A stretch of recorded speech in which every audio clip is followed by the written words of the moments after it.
En production bovine, la manipulation des animaux est essentielle. Le présent vidéo a pour but de sensibiliser les producteurs aux bonnes pratiques de manipulation des bovins et à l'importance de posséder des équipements sécuritaires et adaptés. Un bon manipulateur doit connaître et comprendre le comportement des bovins et leurs caractéristiques physiologiques. Il pourra ainsi manipuler les animaux de façon sécuritaire et efficace. De bons équipements de manipulation sont complémentaires aux bonnes pratiques du manipulateur. Investir dans une cage de contention et dans un corral en production bovine permet d'éviter des blessures et du stress pour le producteur et ses animaux. Il existe plusieurs possibilités d'installation de corral, mais dans cette vidéo, nous nous sommes concentrés sur une installation simple de type bud box. Les bovins sont grégaires. Il est donc préférable de les travailler en groupe. Ils sont des proies et perçoivent les humains comme des prédateurs, ce qui explique leur réflexe de fuite face à ces derniers. De plus, ils sont dotés d'une mémoire phénoménale, donc chaque manipulation exercée sur eux influence leur comportement futur. Les bovins se comportent en fonction de ce qu'ils perçoivent à l'aide de leurs sens. Il est donc primordial d'en connaître les particularités pour les manipuler efficacement. Les bovins identifient l'humain et les autres bovins par leur odeur. Il est important de faire attention à notre comportement envers eux, car ils nous reconnaissent. Ainsi, l'odeur du maître du troupeau peut se montrer rassurante pour les animaux, tandis que l'odeur inconnue d'un étranger ou d'une nouvelle bête peut représenter une source de stress. Les bovins sont sensibles aux bruits aigus et aux sifflements. Crier et siffler compliquent leur manipulation, car cela leur engendre du stress et réduit leur concentration. Ils ne décodent pas notre langage, mais ils associent certains sons à des activités familières. Grâce à la position latérale de leurs deux yeux, les bovins ont une vision panoramique de 300 degrés. Ils ont une zone de non-visibilité de 60 degrés, aussi appelée zone d'ombre, qui se situe à l'arrière de leur corps. La forme de leur pupille est rectangulaire et toujours en position parallèle avec le sol. Cela leur permet une bonne vision de l'herbe et des prédateurs. Leur vision est très bonne dans un intervalle de 50 degrés devant eux. Par contre, la perception de la profondeur est difficile pour les bovins en raison d'une zone d'ombre située à l'avant, sous leur nez. Lorsqu'un bovin est apeuré, sa zone d'ombre avant s'agrandit, ce qui limite sa vision globale. De plus, le bovin craint l'ombre. Par conséquent, il est important de toujours avoir une bonne luminosité dans les installations. Il est préférable de travailler avec l'œil gauche du bovin, car cet œil est relié au côté droit du cerveau. Tout comme l'humain, le bovin traite les informations plus calmement dans ce côté du cerveau. Les bovins qui sont manipulés sur le côté gauche resteront plus calmes, ce qui se traduit en une manipulation plus efficace. La position de la tête est importante pour le déplacement des bovins. Pour déplacer le bovin, sa tête doit être positionnée dans la direction vers laquelle on veut qu'il circule. Avant de toucher un animal, il faut éviter de le surprendre en s'assurant qu'il nous voit et observer sa réaction face à nous. Lors du toucher, effectuez une pression ferme et assurée, sans causer de douleur. Un animal bien traité est beaucoup plus facile à manipuler. Une canne peut être utilisée comme un prolongement du bras. Il faut toujours rester vigilant lorsqu'on approche un animal, et surtout s'il n'est pas domestiqué. Il est préférable de le mettre en contention avant de lui prodiguer des soins.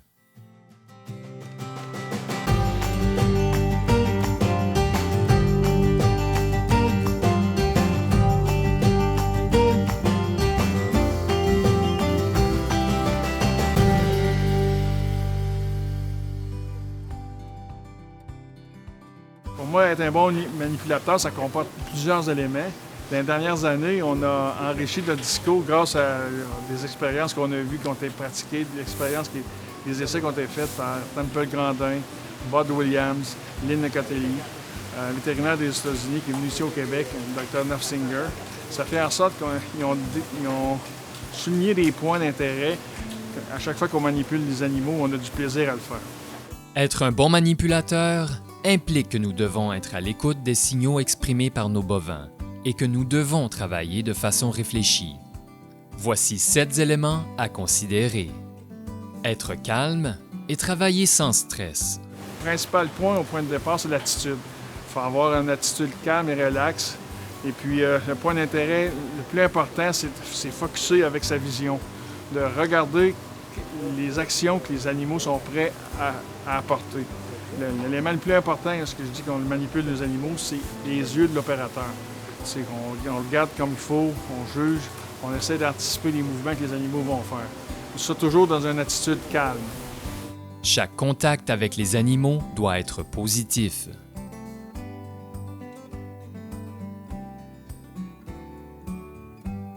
Toujours avoir un plan de travail défini et efficace.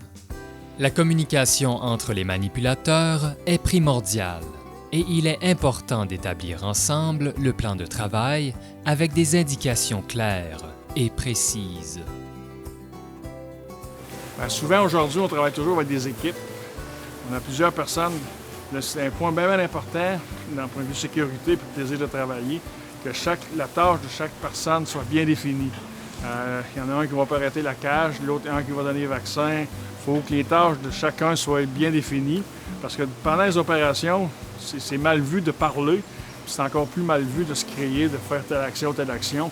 Au point de départ, si on a une bonne planification, on fait ça avec le moins d'intervention verbale possible, c'est là qu'on va avoir le plus de succès. Votre position, c'est le langage que le bovin comprend. Observez et travaillez avec le comportement naturel de vos animaux. Lorsqu'on parle de position, c'est que les animaux vont répondre en fonction où est-ce que l'opérateur se place. Les animaux, il ne faut jamais se placer à l'arrière de ceux-ci parce que les autres sont dans une zone aveugle. Ils ne te voient pas en arrière. Le fait d'être en arrière de lui, ça amène une distraction et un stress. L'idée générale du bot box, c'est de travailler le plus naturellement possible, d'exploiter au maximum le comportement naturel des animaux. Le fait qu'ils veulent se suivre, on les travaille en groupe, on utilise au maximum notre position, on essaie d'utiliser au maximum leur vue, tous les sens des animaux. C'est pour ça que ces installations-là sont plus efficaces. Travaillez avec le point de fuite et le point d'équilibre.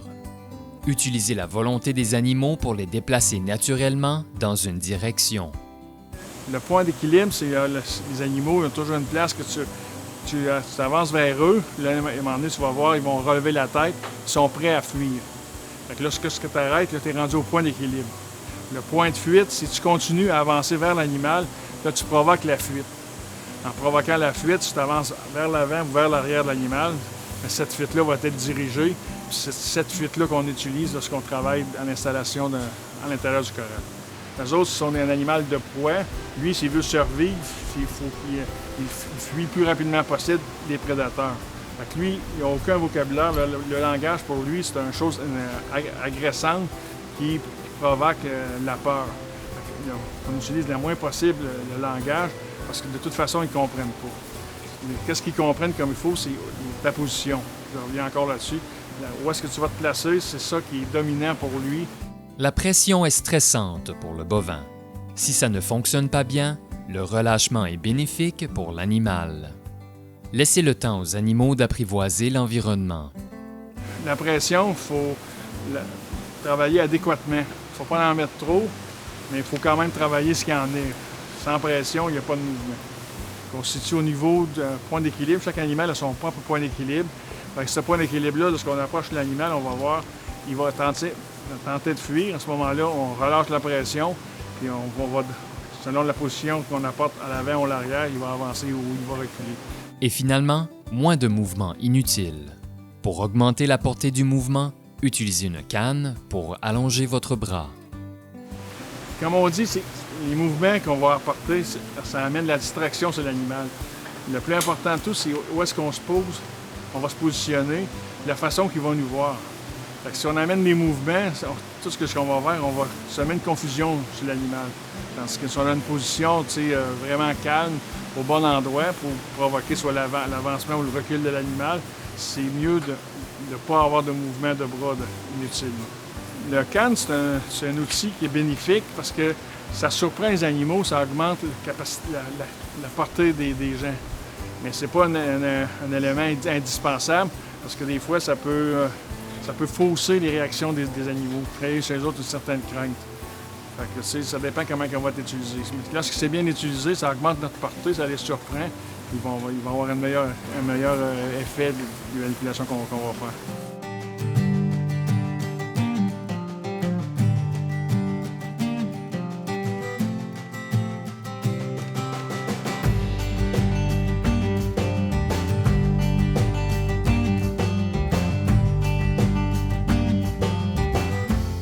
Le corral est un ensemble d'installations aménagées en forme d'entonnoir, facilitant l'isolement des animaux dans le but d'effectuer certains soins, traitements ou manipulations sur ces derniers. Les animaux circulent dans le corral à l'intérieur d'un circuit fermé. Ce circuit est composé de l'enclos de rassemblement, d'une aire d'attente, de l'allée de triage,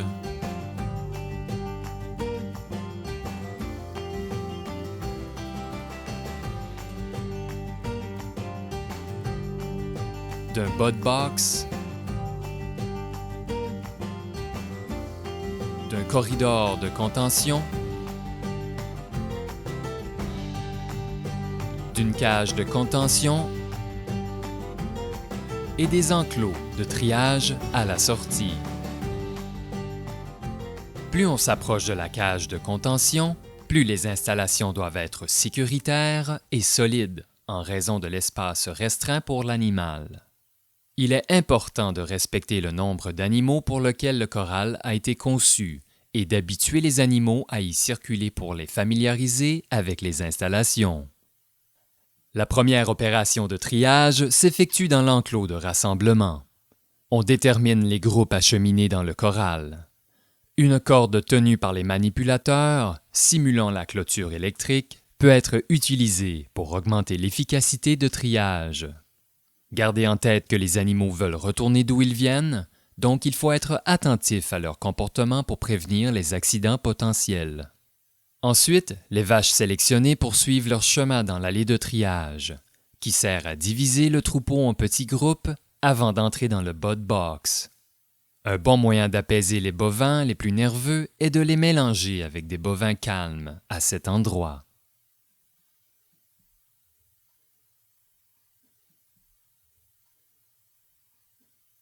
Le groupe entre ensuite dans le bud box. Le principe du bud box repose sur le fait que les animaux veulent revenir d'où ils viennent. Ainsi, une barrière opaque sépare le bud box de l'allée de triage, ce qui les encourage à emprunter le corridor de contention naturellement. Il ne faut pas laisser un animal seul dans le bud box. La capacité du bud box est égale à la capacité du corridor de contention, incluant la cage. Le corridor de contention est la dernière étape avant d'arriver à la cage de contention. Les animaux y sont en attente individuelle, séparés par des barrières coulissantes latérales sur rails qui les empêchent de reculer. Ces dernières sécurisent les animaux en prévenant le piétinement et le grimpage qui occasionnent des blessures, résultant en des pertes économiques. La pré-cage à la fin du corridor de contention est l'endroit idéal pour installer une balance, si l'installation de cette dernière n'est pas possible directement sur la cage de contention. L'animal entre dans la pré-cage par effet d'entraînement. Pour les animaux plus nerveux, il est possible d'y ajouter un panneau ou des bandelettes de caoutchouc pour cacher l'opérateur. La cage de contention est l'endroit où les traitements sont effectués sur l'animal.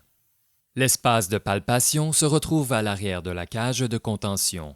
Il est préférable de placer la cage de contention sous abri, afin de prolonger la durée de vie des équipements et d'améliorer les conditions de travail des opérateurs.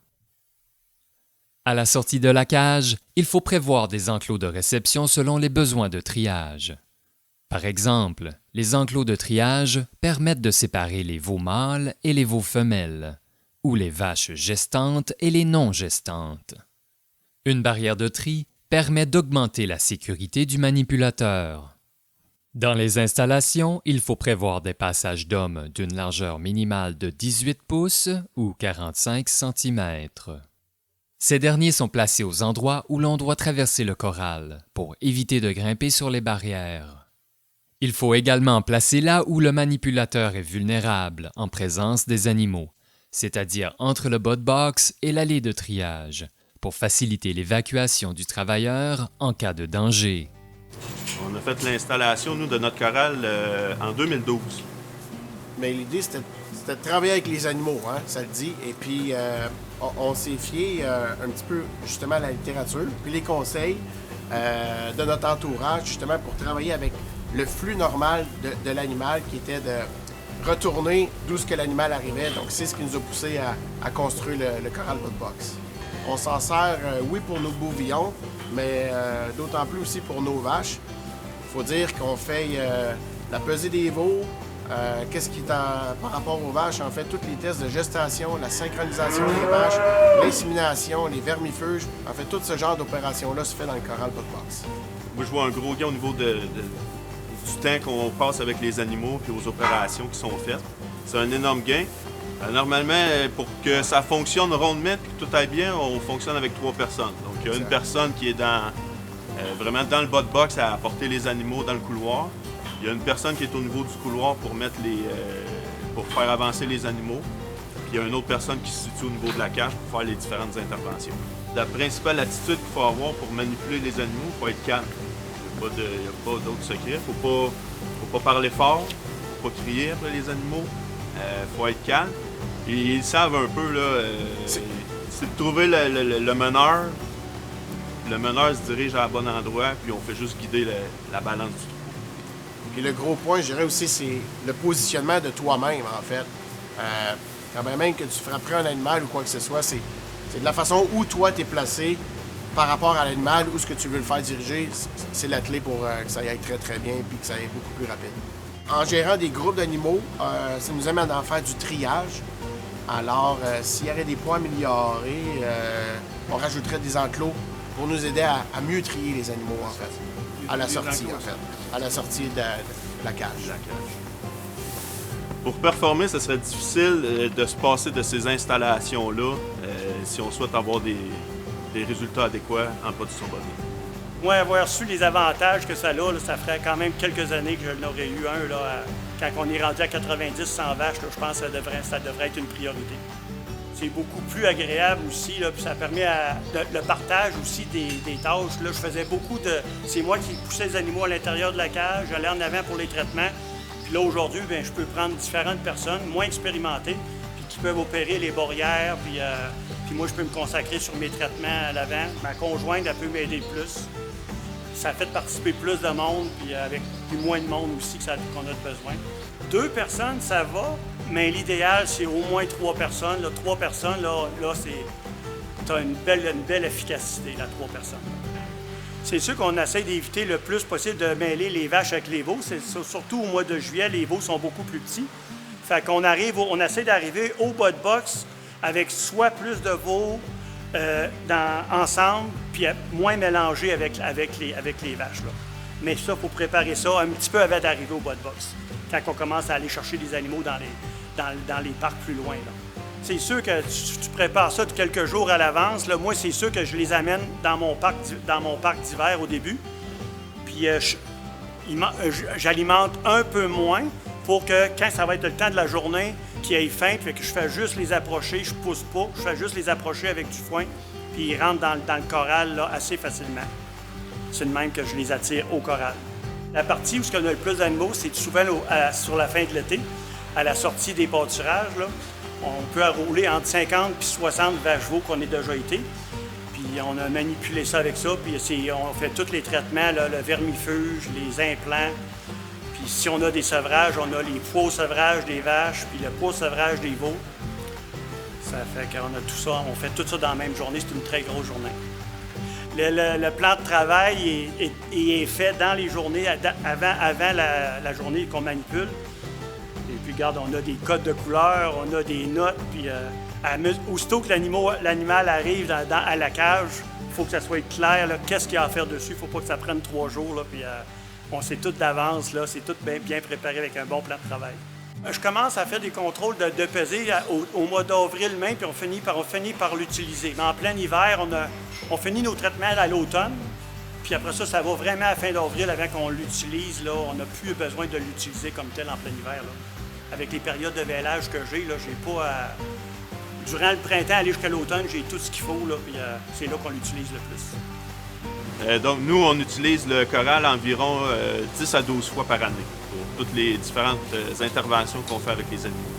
Non, ça n'en passe pas, puis l'idée en production bovine, ben c'est ça, c'est de pouvoir calculer les actions qu'on fait éventuellement sur les gains que l'animal va faire. Puis en étant bien installé, de façon sécuritaire, ben c'est facile de prendre le temps de passer les animaux dedans, puis justement mesurer nos résultats. Je rajouterais, t'as le goût de le faire. T'as le goût de le faire aussi. En début de saison, mettre en place une procédure d'inspection des infrastructures intérieures et extérieures, considérant que certaines composantes sont exposées aux intempéries et aux aléas des saisons. Les sections de la structure les plus vulnérables sont solidement ancrées dans le sol à l'aide de béton coulé, ce qui augmente la solidité et la sécurité de l'installation. Vérifiez l'ancrage de chacune des sections, le bon fonctionnement de chacune des portes coulissantes et des passages d'hommes pour minimiser les risques d'accident, l'état des soudures et l'alignement des corridors de circulation, l'état général des lieux pour faciliter le déplacement des travailleurs lors des opérations, présence de trous sur la chaussée, de roches, de boue, etc. Et également l'identification de chacune des portes pour faciliter la communication et l'exécution du travail, à l'aide de repères visuels comme des numéros ou des codes de couleurs. Il est important d'adapter le Coral aux besoins de l'élevage et aux particularités de l'entreprise. Si votre installation n'est pas fonctionnelle, efficace et sécuritaire, il est bon de réviser sa conception afin de corriger la situation problématique.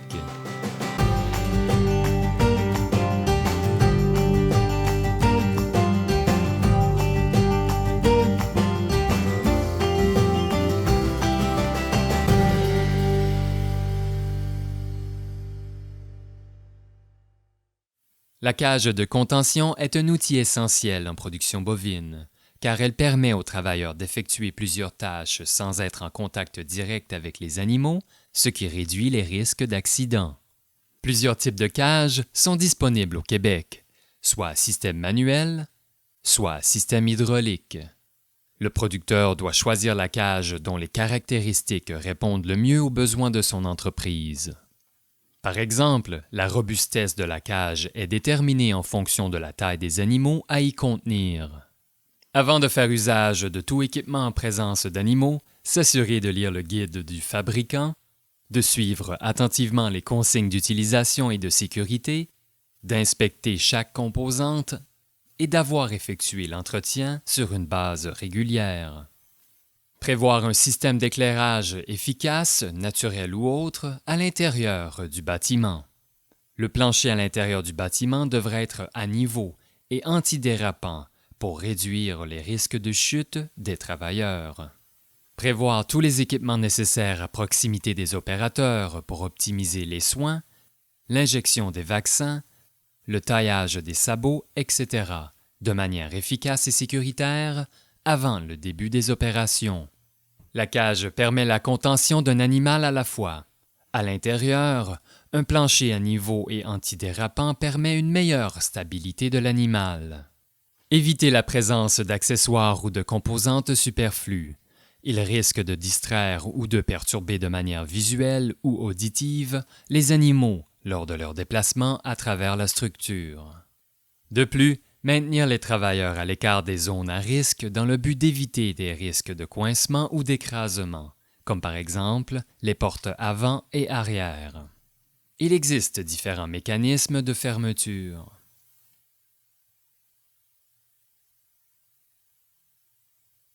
La cage de palpation est utile pour les manipulations telles que les tests de gestation et les inséminations. Elle permet d'agir de façon sécuritaire à l'arrière de la vache. Elle peut aussi servir de passage d'homme. Le dispositif pour immobiliser la tête devrait être utilisé le moins possible. La barrière de tête peut blesser les épaules de l'animal lorsque la cage est trop courte. Dans ce cas, l'animal devient réticent à entrer dans la cage car il l'associe à la douleur. Ceci augmente les comportements imprévisibles et soudains.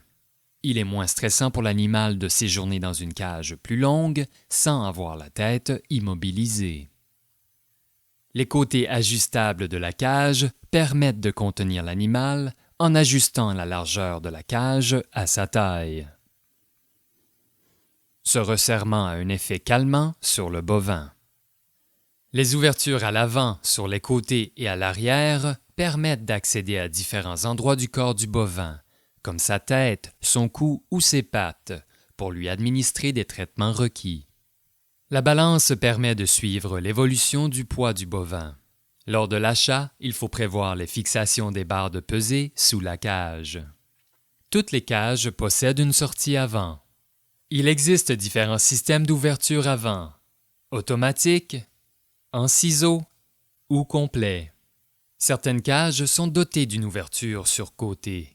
Cette dernière permet une sortie moins stressante et est utile pour les bovins à cornes ou mal positionnés. Toutefois, il faut prévoir une zone sécuritaire pour le travailleur lorsque l'animal quitte la cage de contention de côté pour se diriger vers l'extérieur. Le manipulateur se place derrière la porte latérale pour faire sortir l'animal en toute sécurité. À la sortie de la cage, un sol antidérapant est recommandé pour éviter que l'animal ne glisse. Tout opérateur doit connaître le fonctionnement des manettes. Pour les cages hydrauliques, des indicateurs clairs permettent d'éviter les erreurs qui pourraient s'avérer dangereuses. Les commandes hydrauliques devraient être clairement identifiées à l'aide de repères visuels pour faciliter la compréhension des utilisateurs et réduire les risques d'accident lors des manipulations. Identifier les zones dangereuses de la cage de contention dans le but d'éviter les risques de coincement, d'écrasement et de pincement. Si possible, sécuriser les zones dangereuses de l'appareil en utilisant des dispositifs de sécurité selon les recommandations du fabricant ou en appliquant la réglementation provinciale en vigueur en matière de sécurité des machines. Du bas de box, aller jusqu'à la cage, là, en passant par le corral. Les autres parties sont des parcs, on en a toutes, mais c'est à l'approche du corral. C'est là qu'on se mettait le plus en danger. On servait presque de bouclier là, pour les animaux, tandis que là, c'est le corral qui fait la job. Il n'y a plus personne qui est en contact direct avec les animaux. Fait que c'est beaucoup, beaucoup plus sécuritaire pour tout le monde. Là. Puis les animaux aussi ne peuvent pas se garrocher partout. Là, puis... Fait que c'est vraiment cette partie-là là, qui est la plus importante dans le corral. Je veux dire, c'est très sécuritaire aussi. Hein? Autant pour nous que pour les animaux. Jusqu'à date, il n'est pas arrivé de blessure. Puis, parfois, on peut prendre des animaux peut-être plus nerveux ou certains animaux peuvent présenter des signes de nervosité, mais on réussit quand même à toujours bien faire les opérations. Parce que la façon qu'on est installé, c'est ça, quand on parle de sécurité, c'est que la plupart des gens qui opèrent le corral, parce que normalement on est 3 personnes, bien, il y en a 2 personnes qui travaillent à l'extérieur du corral, donc qui ne sont pas mêlés avec les animaux. Donc il y a seulement une personne qui est là et qui doit être là, présent pour diriger les animaux tranquillement. À cause que les installations, justement, sont sécuritaires, c'est facile de travailler même avec un animal plus nerveux. Puis les animaux sont manipulés en petits groupes, donc 5-6 animaux à la fois. Donc cet animal-là, qui est un peu plus nerveux, se mêle avec les autres animaux, puis suit la vague, comme on dit. Aller jusqu'au bois de box, ils s'amènent tout en groupe. Fait que ça, c'est pas un problème. C'est quand ils empruntent le corridor, c'est de les laisser le moins longtemps traîner dans le corridor. Fait qu'on peut enlever quelques animaux puis les rentrer plus en ligne droite, plus rapidement jusqu'à la cage. Là, à la cage, là, il y a une bonne contention, puis cherchent moins à se débattre et à essayer de sortir de là. Oui, on recommande l'installation à d'autres producteurs. Nous, ça nous a amené définitivement de la facilité de travailler, du plaisir aussi à travailler avec les animaux. Et avec ça, bien, ça nous permet d'améliorer en fait nos performances puis de mesurer ce qu'on fait simplement.